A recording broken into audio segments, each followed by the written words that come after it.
से दूर हो। ठीक है, तो इसी वजह से रहबर मौज़म हाफ़िज़हुल्लाह ने जो जवानों के लिए बहुत सारी चीज़ें ताकीद फरमाई हैं उनमें तवज्जो करें। उसमें एक वर्जिश बहुत मुहिम है।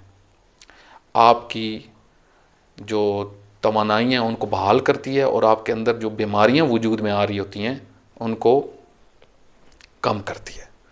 अतः मैं कुछ दिन पहले रिवायत देख रहा था कि जो बच्चे बचपन में गेम्स नहीं करते, एक्टिविटीज़ उनकी नहीं होती, जिस तरह आजकल बहुत बड़ा मसला बन गया ना, बच्चे मोबाइल में लगे हुए हैं, एक्टिविटीज़ नहीं है। आप देखें ना, सैयदुल मुरसलीन सल्लल्लाहु अलैहि वसल्लम हसनैन की कुश्ती करवाते थे, इमाम हसन और इमाम हुसैन अलैहिस्सलाम की कुश्ती। उसकी वजह क्या होती थी? ये ज़रूरी है एक्टिविटीज़। और मासूम फरमाते हैं कि जो ये एक्टिविटीज़ नहीं करता बचपन में, उसमें जब वो जवान होता है उसमें कई बीमारियां होती हैं, नफ्सियाती बीमारियों का वो होता है उसके अंदर, तंग नज़री, इस किस्म के मामलात, उलझाओ शख्सियत के अंदर, जल्दबाजी, ख़ुसूसन जो उसमें कहा गया है कि जो जल्दबाजी करते हैं बहुत सारे कामों में, जो हमारे पंजाबी में त्रिखे फास्ट हुए होते हैं, ये मामूलन वो होते हैं कि जो वर्जिश जिन्होंने बचपन में नहीं की होती। तो जहाँ पे वर्जिश का रहबर मौज़म हाफ़िज़हुल्लाह ने फरमाया, वहाँ पे साथ उन्होंने कहा कि आप बहुत सारे शेड्यूल उन्होंने जवानों के मुतालिक बयान किए। एक ये कि आप अच्छी बुक्स का मुताला करें। फिर उन्होंने ये भी बताया कि आप उनको ख़रीदें, अपने बजट का हिस्सा रखें बुक्स के लिए। अगर आपको मंथली 3,000 मिलता है, 5,000 मिलता है, आप 500 की बुक्स ले, एक किताब ले लें, 2 ले लें छोटी, लेकिन अच्छी बुक्स लें। किताबों के साथ आपके उन्स होना चाहिए। ठीक है, लेकिन दुख की बात है कि आज हमारी सोसाइटी में ये चीज़ें बिल्कुल फरामोश हो चुकी हैं और लोगों की इन चीज़ों की तरफ तवज्जो ही नहीं है। घरों की आधी लड़ाइयाँ ख़त्म हो जाएं अगर सारे मुताला करना शुरू कर। और ये लड़ाइयाँ कब होती हैं घरों में? जब फारिग सारे बैठे हों।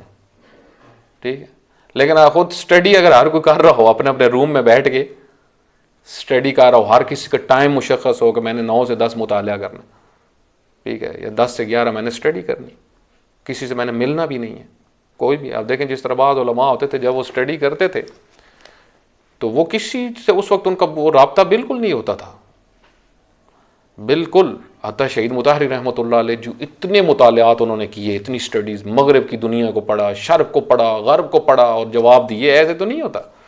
कहते हैं कि अपने जूते कमरे के अंदर रखते थे। हॉस्टल में जब रहते थे तो जूते भी बाहर नहीं रखते थे ताकि किसी को पता ही ना चले कि कोई बंदा अंदर है भी या नहीं, ना ताकि कोई मिलने ना आ जाए।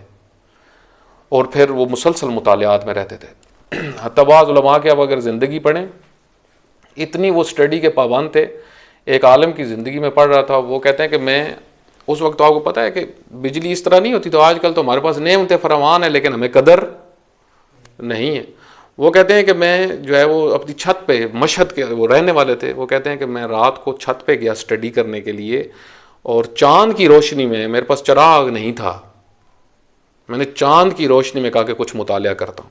कहा मैंने किताब रखी, सर्दी बहुत ज़्यादा थी, बहुत, वहाँ पे सर्दी बहुत ज़्यादा होती है मशहद में ना, माइनस बहुत ऊपर चली जाती है बाज़ का।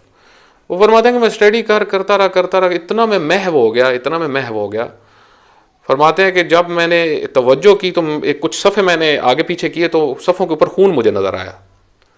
तो मैंने कहा ये खून कहाँ से आ गया किताब के ऊपर? कहा कि मैंने अपने हाथ देखे तो मेरे हाथ फट चुके थे उस सर्दी की वजह से। अब अंदाज़ा लगाएं, उलमा इस तरह मुतालिया करते थे, स्टडी। आज हमारी ना यूनिवर्सिटीज़ में तहकीकी मिजाज है, स्टडी का माहौल है, और ना मदारिस के स्टूडेंट्स के अंदर। अबू अली सीना रहमतुल्लाह अलैह के मुतालिक मिलता है कि आप उनकी जो फिल्म भी बनी है उसमें भी ये चीज़ उन्होंने दिखाई, और उनकी ज़िंदगी में भी आप अगर पढ़ें, वो बाज़ का एक एक किताब को इतने ज़हीन होने के बावजूद, वो अरस्तु की बाज़ उन्होंने बुक्स 30 दफ़ा से ज़्यादा पढ़ी हैं, अरिस्टोटल की बाज़ किताबें उन्होंने 30 दफ़ा से ज़्यादा पढ़ी हैं। ठीक है, वो कहते हैं बाज़ार के अंदर भी अगर बैठ जाते थे ना, जहाँ उन्होंने स्टडी करनी होती थी बाज़ार में भी, तो फिर इस तरह पढ़ना शुरू करते थे, उनको पता ही नहीं चलता था इर्द गिर्द क्या हो रहा है। मतलब स्टडी ऐसी चीज़ है, किताब ऐसी चीज़ है, आप इससे अंदाज़ा लगाएं कि आपको अगर शौक हो तो पता ही नहीं होता। तब बाज़ उलमा की ज़िंदगी में लिखा है कि उनके इर्द गिर्द आग लग गई तो वो उनको महसूस नहीं हुई कि आग लग गई है, मतलब इस तरह मुताले में बाज़ औक़ात बाज़ बुक्स ऐसी होती हैं, बाज़ किताबें ऐसी होती हैं कि वो एक नया जहान, एक दुनिया में आपको ले जाती हैं। ये तो राइटर्स आप देखें ना, इल्म भी खुद आप देखें कितनी एक हैरानगी में डालने वाली चीज़ है। इल्म के अंदर कितनी कशिश है।